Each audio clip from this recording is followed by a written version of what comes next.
Okay, ito yung Prada Luna Rosa Carbon. So, ni-request ni Sir Raven Galang na gawa natin ng video. Sir Raven, ikaw yung macho dun sa groups, no? Yung nagbebenta ng, ano yun? YSL yata yun.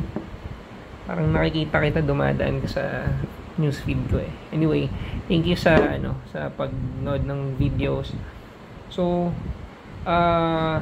ito yung isa sa alternatives for Sauvage. Pwede ko sabihin minsan better siyang alternative kasi may mga binabagayan. So, ang pinakamalapit sa kanyang Sauvage is yung EDT version.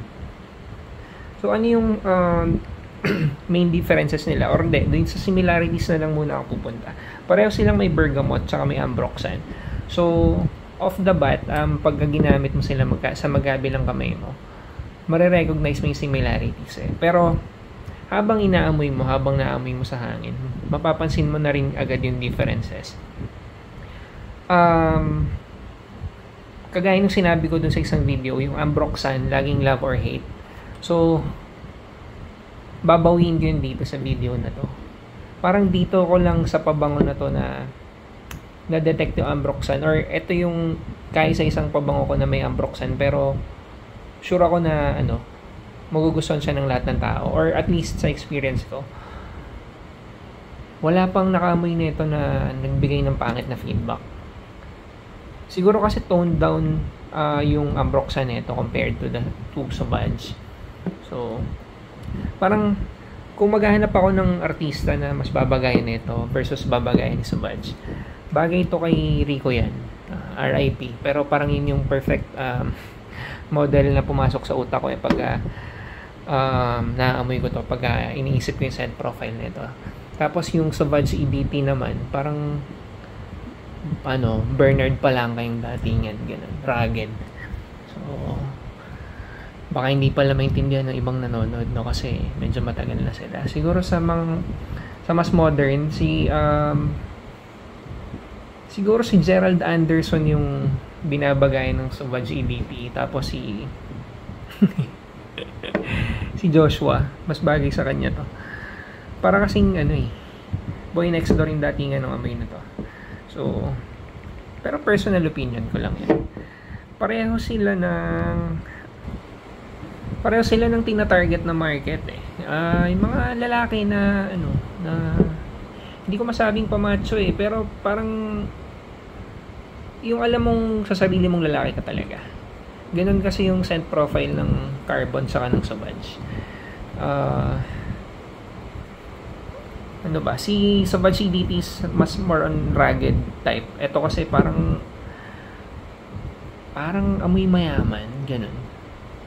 Tapos, since mas subtle yung ambroxan niya, mas hindi intimate pero hindi rin super strong yung projection. Hindi siya kasing papansin ni Sauvage, pero kapag ito nalapalapit sa'yo, yung tao na nagsusuot tapos naamoy mo, bango talaga amoy, yung sinasabi ng mga tao na amoy pogi, amoy mayaman, parang pasok na pasok to dun parang isa to dun sa mga sinasabi sa mga TikTok na ano tawag dito yung katulad ng sinabi ng pamangkin ko, amoy lasalista, amoy atenista, parang ganun, amoy rich kid. Though bagay rin to sa mga 20s, 30s, kahit nga siguro 40s na edad mo, pwede pa rin to. Same sila ng Sauvage na may metallic notes. Inispray ko nga to ngayon kasi na-miss ko natuwa nga ako na nabanggit. Gusto ko yung opening niya. Gusto ko kasi yung metallic sharpness. Though dito, hindi ko siya ma-consider na very sharp. Suabing-suabe talaga. From initial spray hanggang mid.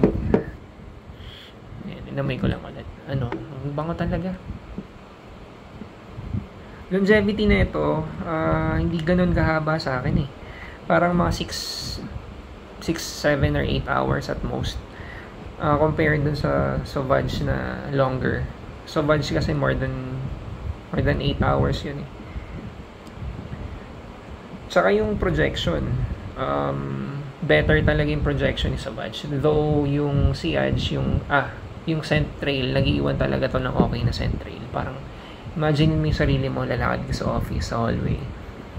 Sigurado ako mag-iiwan ka ng magandang amoy. Yung parang sasabihin ng mga dinaanan mo, ang bango. Ganun. Siguradong compliment yun. Kahit hindi man sabihin sa'yo. Magbubulungan yung mga kaopisina mo na ang bango. Tapos, since mas subtle siya, siguro safe i-overspray. Pero parang, bakit? Ba't mo i-overspray? Kasi kung gusto mong, kung i-overspray mo siya kasi nahihinaan ka, parang, go for Sauvage na lang. Parang yung power nito nasa sinasabi natin na less is more. Parang better siya nung ilang sprays lang. Yung parang hindi mo i-overpower yung paligid mo. Ganun. Yung pag dumaan ka, maamoy ka nila. Pag nilapitan ka, maamoy ka nila. Or pag ikaw yung lumapit, maamoy ka nila. Tapos, wala talaga makakukomment na pangit. Kasi bango-bango talaga. Very gentlemanly. Kaya si Rico yan yung una ko naisip ganung type. Tapos 'di ba ngayon parang si Joshua Garcia yung ganun. Kaya siya yung naisip ko na bagay na parang maaalala mo kapag naamoy mo to. Versus yung Sauvage na si Gerald Anderson. So si Julia Barreto mas gusto niya yung Sauvage. Ano ba yan? Anyway,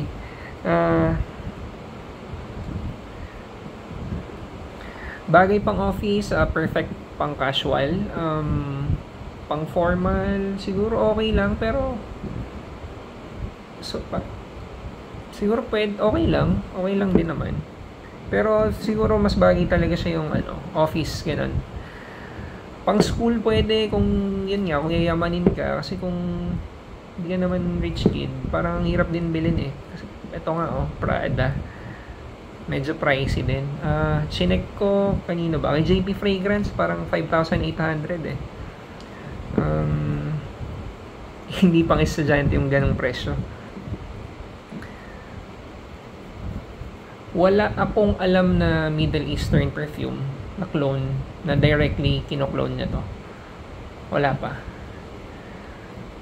Siguro pinakamalapit yung Officer, pero ang kino-clone kasi nun Sauvage EDT tapos mas sharp yung metallic opening niya sobrang versatile, pwede mo talagang gamitin kahit kailan.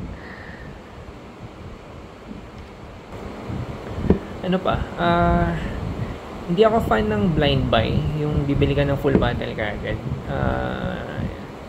Kaya nga ako nagbebenta ng dekante. Pero siguro isa to sa pwede kong palampasin na kung may magtatanong sa akin, safe ba to i-blind buy? Oo, I'd recommend.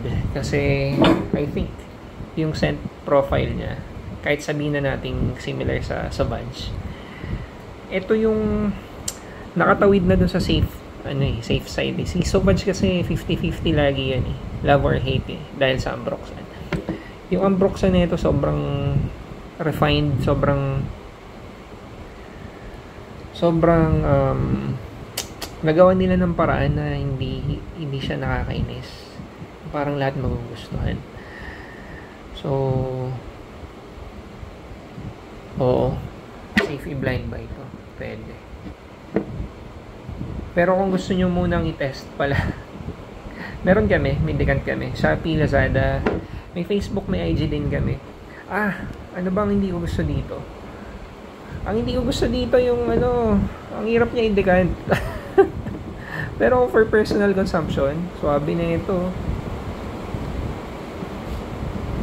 Pagka nag-picture ka, ang ganda ng bote Tsaka Prada, mucha. Social. Yun lang, Sir Raven, sana okay sa'yo yung video. Thank you rin sa panonood at pag-comment kasi na-miss ko tong scent na to. gagamitin ko siya very very soon. Ayun lang. Please like the video kung nagustuhan nyo. And subscribe. Thank you.